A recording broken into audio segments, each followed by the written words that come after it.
महाराज जी, कौरवों पांडवों का जो युद्ध समाप्त हुआ था उसके बाद दुर्योधन के कहने पर अश्वत्थामा जी ने द्रौपदी के 5 बेटों का वध कर दिया था। तो भगवान को पहले पता चल गया था कि कोई बुरी बात होने वाली है, तो भगवान ने 5 पांडवों को तो पहले से दूसरी जगह पर सुला दिया था। तो भगवान को यही 5 पांडवों को वहां से ले गए थे, सुलाए नहीं, पुत्र सो गए थे, दूसरी जगह सुला दिया था। तो भगवान को पता तो ये भी चल गया होगा कि पुत्रों का बुरा होने वाला है। हाँ बिल्कुल। तो भगवान के उनको क्यों नहीं बचाया? क्यों नहीं बचाया? अच्छा, मैं भी मरूंगा कि नहीं कभी, कि अमर हूं? बोलो।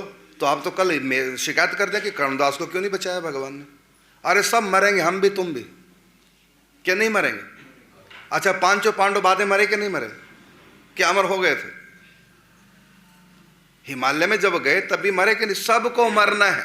कोई फूल ना बाग में ऐसा खिला, खिल के ना जिसे मुरझाना पड़ा, रहना नहीं देश बेगाना है जो आया उसे।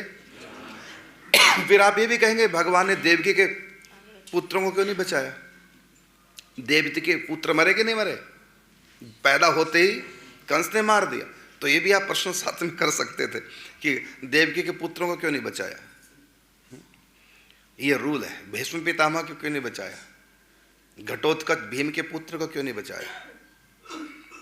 कितने तो भगवान के स्वयं भगवान का भांजा अभिमन्यु युद्ध में मारा गया ना, तो आप कह सकते हैं उनको क्यों नहीं बचाया? भगवान को पता है किसको बचाना है, किसको नहीं बचाना। भगवान की इच्छा से सब कुछ हो रहा है। ये आवश्यक नहीं कि बचाने में भगवान की कृपा प्रत्यक्ष होगा, नहीं, कई बार जाने में भी भगवान की कृपा है। कई लोग तो मन्नत मानते, भगवान इसको उठाए ले तो अच्छा है ना। कई बार तो न मारने में भी लगता है कि अभी कोई मर नहीं रहा, 6 महीने से खाट पे पड़ा तड़प रहा है, आप कहते महाराज हमको फोन आते हैं कि कोई ऐसा कुछ बताओ जो उनकी डेथ हो जाए जल्दी से, तड़प रहा है, हमको देखा नहीं जा रहा है। तो ये तो भगवान को पता कब कहाँ किसको बचाना है, किसको मारना, क्योंकि मारने वाला भी वही, बचाने वाला भी वही। अब कब किसको कहाँ बचाना है भगवान को पता। क्यों? क्योंकि भगवान यहाँ पर पूर्ण स्वतंत्र नहीं है। क्योंकि भगवान ने गीता में कहा कर्मण्येवाधिकारस्ते मा फलेषु कदाचन, कर्म करने का सबका अधिकार है। तो कर्मों के अनुसार भगवान लिखते हैं भाग्य। अपनी मर्जी से लिखते हैं क्या? कि कर्मों के अनुसार आपका भाग्य भगवान ने अपनी मर्जी से लिखा है? लिखा भगवान ने अपनी मर्जी से लिखा कि आपके कर्मों के अनुसार लिखा है? तो यहाँ भगवान की चली कि आपके कर्मों की चली? कर्मों की चली ना। तो कर्मों के अनुसार भगवान को पता कहाँ किसको किसके साथ क्या करना है, ये कर्मों के अनुसार है। अब आप 2 बीज लगा दीजिए आम के, तो ये तो आवश्यक नहीं दोनों एक ही जैसे होंगे। एक ही फल के, एक ही पेड़ के 2 आम, 2 बीज, दोनों को लगाया तो दोनों एक ही जैसे होंगे, ये कह नहीं सकते, है ना। कई ऐसी परिस्थिति आएंगी, हो सकता है एक मुरझा जाए, खत्म हो जाए, दूसरा आम वो। और कई बार ऐसा होता है कि एक आम के फल लग गए और उसी समय ये भी बीज लगाया था, इसके अब फल अभी नहीं लगे, अगले साल लगेंगे। तो ये बीज के अनुसार, बीज का मतलब कर्मों के अनुसार, तो कर्मों के अनुसार देखते हैं। और दूसरा यहाँ भगवान की कुछ कुछ इच्छा भी चलती है जीव क्या, उसको बोलते हैं कृपा। तो कई बार भगवान अपनी कृपा से जीव के प्रारब्ध को नहीं देखते, बल्कि जो सुख उसके प्रारब्ध में नहीं वो भी दे देते हैं।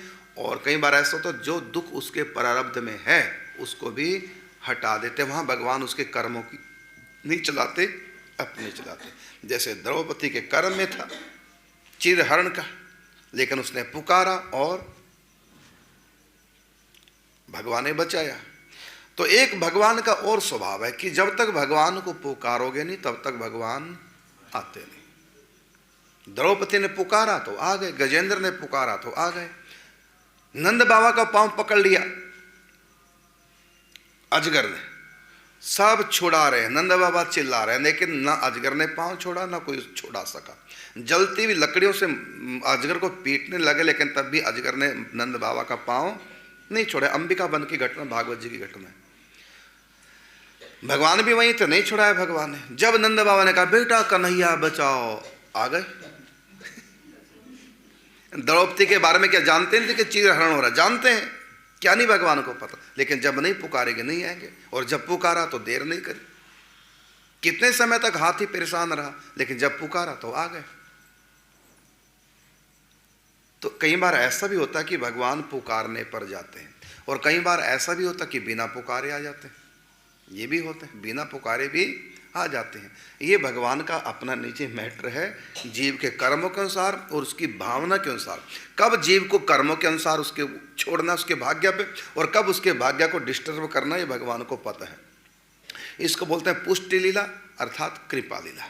तो कई बार भगवान की कृपा प्रकट काम कर देती है, और कई बार भगवान की कृपा नहीं होती जीव के ऊपर।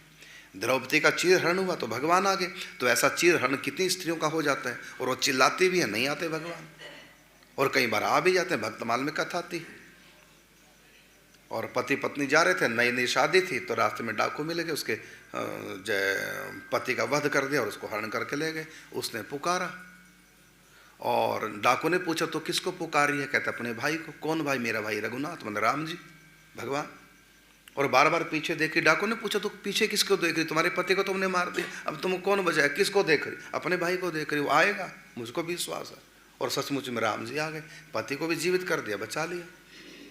और कईयों को भगवान नहीं बचाते। ये तो भगवान को पता किसको बचाना, किसको नहीं बचाना, किसकी कितनी आयु है, उसकी आयु को बढ़ाना। परीक्षित की आयु देखो, भगवान ने 36 साल बढ़ा दी, अपनी तरफ से बढ़ा दी। और अपने बच्चों की, अपने भाइयों की, मतलब देवकी के 6 पुत्रों की आयु नहीं बढ़ाई। पैदा होती कंस ने मार दिया, नहीं भगवान ने आयु बढ़ाई। और परीक्षित पैदा होने से पहले ब्रह्मास्त्र का अनुसंधान करके अश्वत्थामा ने मारा, लेकिन भगवान ने वहां अपनी आयु में से 36 साल की आयु देके बढ़ा दी। ये तो भगवान को पता किसको बचाना, किसको नहीं बचाना। अभिमन्यु को नहीं बचाया देखो, और मर गए। चाहते भगवान बचा सकते। जो 5 पांडवों को बचा रहे हैं, जो गर्भ में परीक्षित को बचा रहे हैं, वो अपने भांजे को भी बचा सकता है, लेकिन भगवान नहीं, क्योंकि भगवान चाहते हैं इसको वीर गति हो, अर्थात युद्ध में मारा जाए भगवान की इच्छा से। अब क्यों भगवान किसको बचाता है, किसको नहीं बचाता, ये बात भगवान के ऊपर ही छोड़ दो। आप इतनी गहराई में मत पढ़ो, आपको नहीं पता चलेगा भगवान का विधान क्या है।